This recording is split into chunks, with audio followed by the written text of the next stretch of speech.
Hello everyone, welcome to my first blog. তো তোমরা সবাই জানো আমি 27শে মে বেড়াতে গিয়েছিলাম সিকিমে। তো এই যে আমি রেডি হয়ে গিয়েছি, আর আমার বন্ধু শর্মিষ্ঠা আমাকে নিতে চলে এসেছিলো আমার বাড়িতে। তো ওর সাথে গাড়ি করে যাচ্ছি, গল্প করতে করতে বেশ চলে গেলাম। আমাদের ট্রেন ছিল শিয়ালদহ স্টেশন থেকে। তারপর ওর সঙ্গে দেখা হলো এবং দেখা তো হয়েছে অনেকক্ষণ আগে। তারপর আমরা স্টেশনে নেমে ছবি তুললাম, আর একটু কয়েকটা ভিডিও শ্যুট নিচ্ছিলাম, কারণ গাড়িতে সেটা হয়নি। তারপর সবাই আমরা আমাদের পুরো টিম চলে এলো, আমরা সবাই একসাথে একটা গ্রুপ ছবি তুললাম, কারণ আমাদের ট্রেনটা অনেকটা লেটে ছিল, 11:20 ট্রেন। যদিও ট্রেন ছাড়তে অনেকটা লেট হয়েছিল। তারপরে এই গল্প করতে করতে আমাদের ট্রেন চলে এসেছে, তখন প্রায় 11টা কি 10:50 মতো বাজে। তখন আমাদের ট্রেন দিয়ে দিয়েছে, এই ট্রেন ঢুকছে। আমি তখন একটু শর্টস নিয়ে নিচ্ছিলাম। তারপর শর্মিষ্ঠাকে বললাম একটা ভিডিও করে দিতে। এই আমার ট্রেনে ওঠার একটা ভিডিও ও করে দিয়েছিল। তো সেদিনকার শ্যুট করতে পারিনি। তার পরের দিন রাত্রিবেলা, যেহেতু অনেক রাতে ট্রেন ছিল, তো তার পরের দিন সকালে উঠেই একদম সকাল সকাল উঠে গিয়েছি, একদম লোয়ার সাইড লোয়ার বার্থে বসে। তো আমাদের এক স্যারকে বললাম, স্যার একটু ভিডিও করে দিন। তো স্যার একটু ভিডিও করছিল, আমি একটু ঢং করছিলাম। এই করতে করতে সুন্দর, মানে সকালের এত সুন্দর আর মনোরম পরিবেশ দেখতে দেখতে এগিয়ে চললাম এনজেপির উদ্দেশ্যে। এই এনজেপিতে নেমে গেলাম। এনজেপিতে নামতে নামতে এইবারে হাঁটা শুরু। এবার ব্যাগ লাগেজ নিয়ে এসে মানে যাতা অবস্থা। যাই হোক, খুব গরমও ছিল সেদিনকে। বুঝতে পারিনি এনজেপিতে এত গরম পাবো। দেখো আমার মুখটা কি বিধ্বস্ত লাগছে।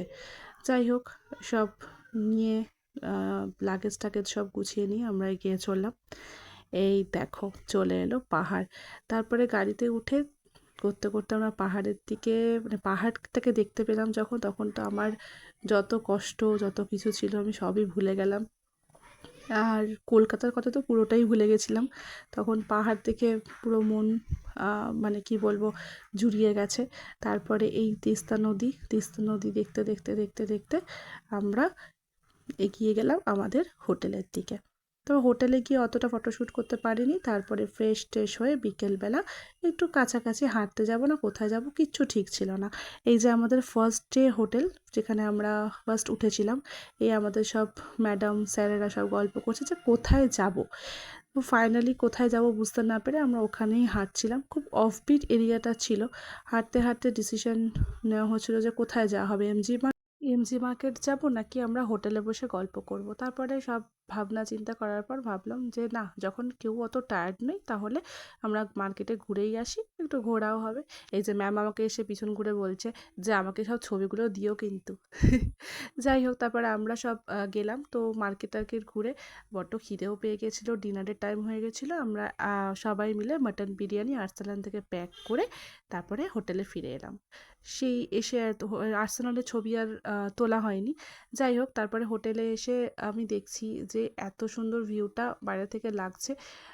তো আমি আমি আমার যে রুমটা ছিল সেই রুমে থেকে ভালো ভিউ আসছিল না। তো আমাদের পাশেই রুমেই স্যারের রুম ছিল। তো স্যারদের রুমে গিয়ে বললাম, স্যার একটু ফটো নেব।